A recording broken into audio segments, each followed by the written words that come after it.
It is time to go through all the books that I read the month of July. I read a total of 6 books.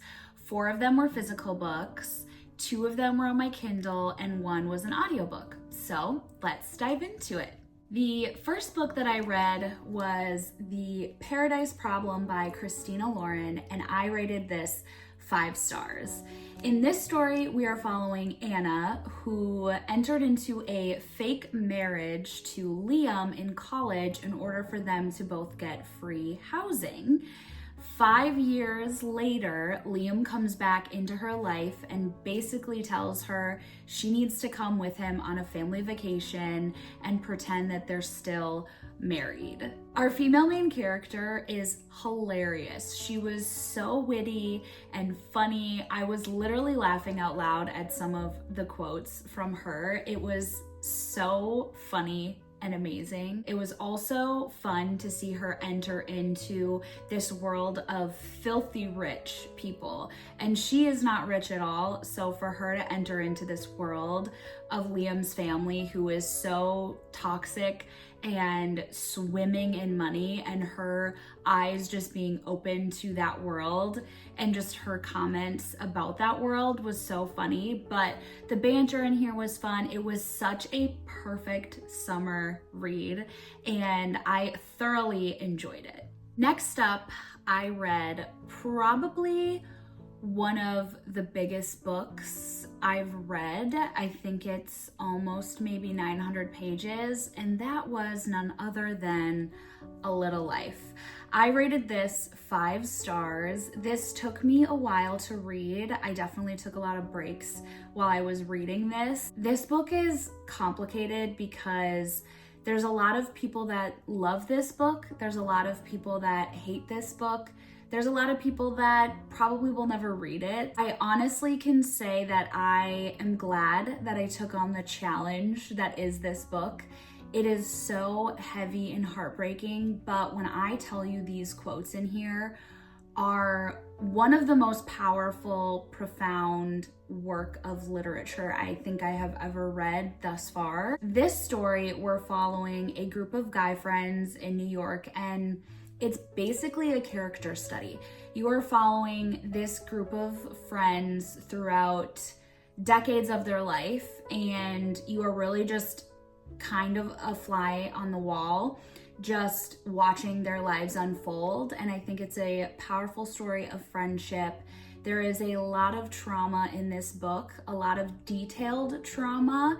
I had heard about that piece, and that's what made me scared to pick up this book, is because I feel like you saw so many people like sobbing or saying that they were so unwell after they read this book. And I definitely feel like you need to be in the right headspace to read this book, because there are some really heavy topics. Honestly, it's not even necessarily the topics themselves, it's the descriptions behind some of the topics. I definitely would say look up trigger warnings. I know some people don't like trigger warnings because they think that it spoils or ruins certain parts of the book, but I feel like with this type of story, you should know the trigger warnings because of the detail that it goes in. I listened to majority of this book because I just felt like it was easier for me to get into the story, and it really helped me kind of push through, because it can be somewhat mundane, but that's kind of the beauty of this story. The one thing about the audiobook is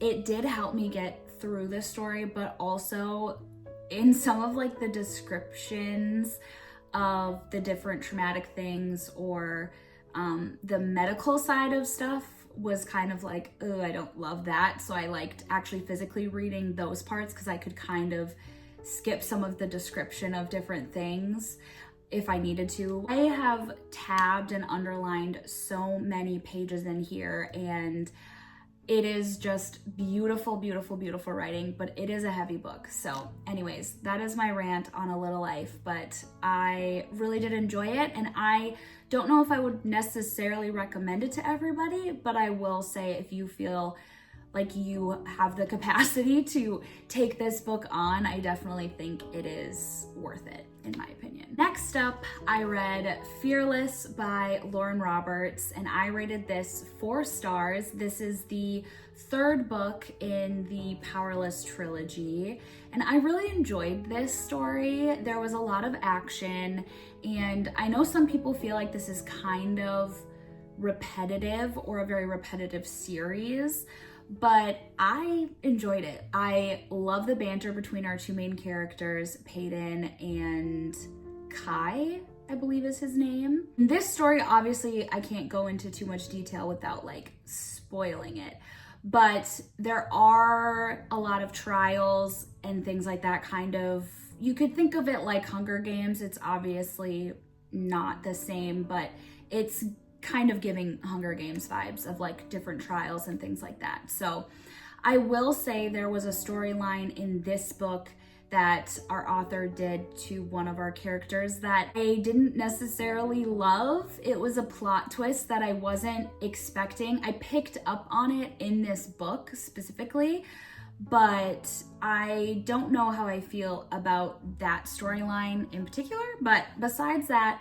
super fast paced, easy read. The banter will definitely, in my opinion, having you giggling and kicking your feet. It was quite fun. I enjoyed it. I mean, it's definitely a thick book, but I got through it pretty quick because I just couldn't put it down. It was really good. Next up, I read Time of Your Life by Jessa Hastings. I rated this 4 stars. I actually read this on my Kindle, but then immediately went and picked up a physical copy because I love Jessa's covers. I think they're so fun and beautiful. One of her friends, I think, does like the cover art for all of her books. This story is set in the 90s and it follows a supermodel and a rock star. This book brings us back to Jessa Hastings' toxic rich roots. It is so much fun. It really reminds me of Magnolia Parks. There's also a lot of Easter eggs in this story relating to Magnolia Parks. The storyline itself doesn't cross over into Magnolia Parks. You don't need to read Magnolia Parks to read this. You just won't pick up on the little Easter eggs, which I think is fun. This story does not have a lot of plot. You're really just following our 2 main characters and their very toxic and dysfunctional relationship. It is like watching reality TV. I loved all of the characters in this story, and the way that Jessa Hastings writes is really like nothing I've ever read. I feel like I say this every time I talk about one of her books, but truly her writing is so poetic and lyrical, and I just love it. I would read her grocery list. Just really enjoyed this story. It's, like I said, more of a character study. You're just following them on their journey and their relationship, and it's frustrating, it's entertaining, it's all the things. It's a perfect kind of mindless read, and I really enjoyed it. Next up, I read Say You'll Remember Me by Abby Jimenez, and I rated this 3 stars. In this story, we are following our female main character who works for a mustard brand on the marketing team, and then our main male character is a veterinarian. They end up having this endless perfect date where they immediately fall for each other, so it's very insta-lovey. This story I feel very torn about whether or not I really enjoyed it. To be honest, I was a little bit disappointed because I love Abby Jimenez, and this did feel very much like Abby Jimenez and her writing, obviously, because she wrote it. This story in particular was really frustrating because it shows kind of the difficulty in a long distance relationship and the reality of 2 people that are normal and have money problems and life issues and things and roadblocks that keep getting in the way of their ability to be together.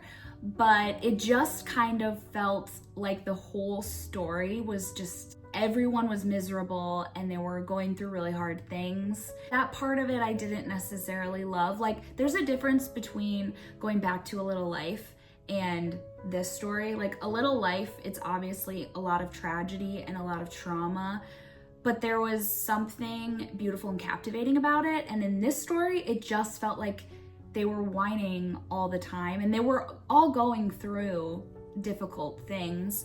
Our main female character, her mother has dementia, so that was heartbreaking to read about. I do think that this story does a really good job of encouraging people to cherish small moments with your loved ones and kind of romanticizing life a little bit. There were pockets of happiness and moments where they were kind of just laughing at the ridiculousness of life, and I did enjoy that. So it was a pretty easy, quick read. There were definitely a lot of quotes in there that I loved and related to. Wasn't my favorite, and that's okay, but I did enjoy it, and I definitely would recommend taking a chance on it. Next up, I read, I think, probably one of my new favorite fantasy series, and that is Spark of the Everflame. I rated this 5 stars.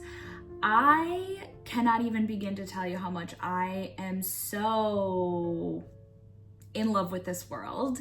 It reminded me of how I felt when I read Fourth Wing and ACOTAR, just the way that immediately I was transported into the world and just fell in love with all the characters and the storyline and everything. I am utterly obsessed with this series now. In this story, we are following Diem, who is a mortal who lives in a world surrounded by the Descended, who are related to the gods. They have powers and magic and stuff like that, and then there's the mortals. Diem's mother kind of goes missing. She goes out, never comes home.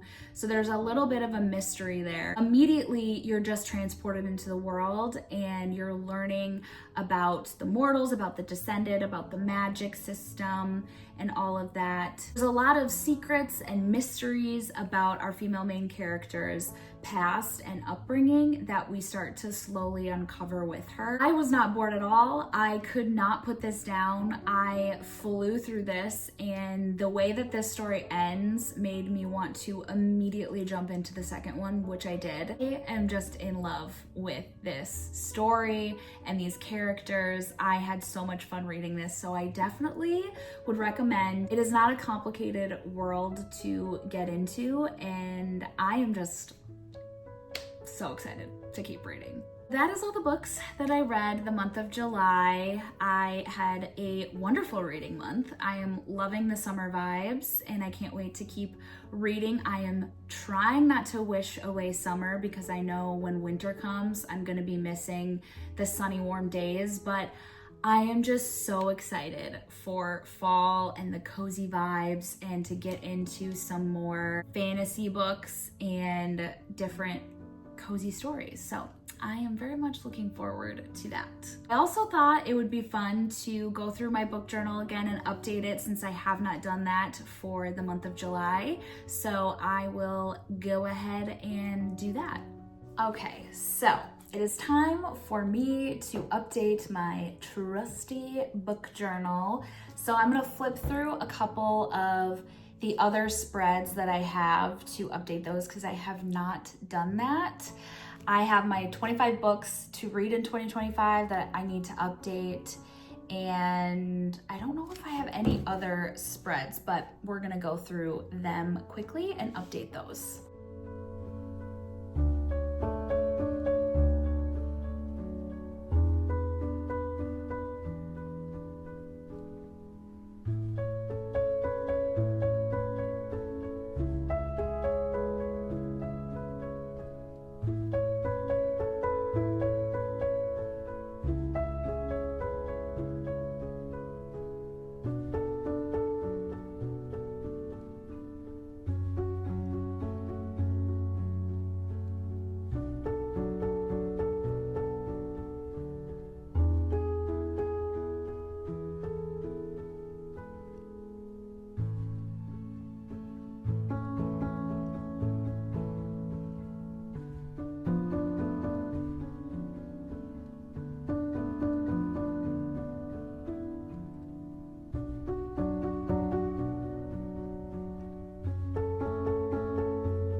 Here is the wrap-up page that I did. I also filled out the bookshelf here. So I filled in all the books that I read with the color rating and then the title.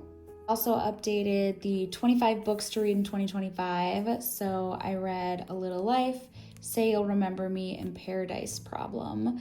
So I've got a few books that I still need to read this year, but I've done pretty good thus far, which I'm happy about. I also then filled in the chart here of how many books that I read this month, and I did it a little red and blue for the 4th of July theme. I also stuck my favorite book from July. I still have to write my little mini review for these last 3 months, which I will get to eventually. I also updated my series tracker. I added the Kindred Cursed saga, which is the Spark of the Everflame series.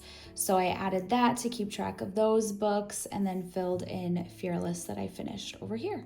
Thanks so much for listening to me talk about the books that I have read this last month, and I can't wait to get into some more books in August, and I will see you next time. Bye.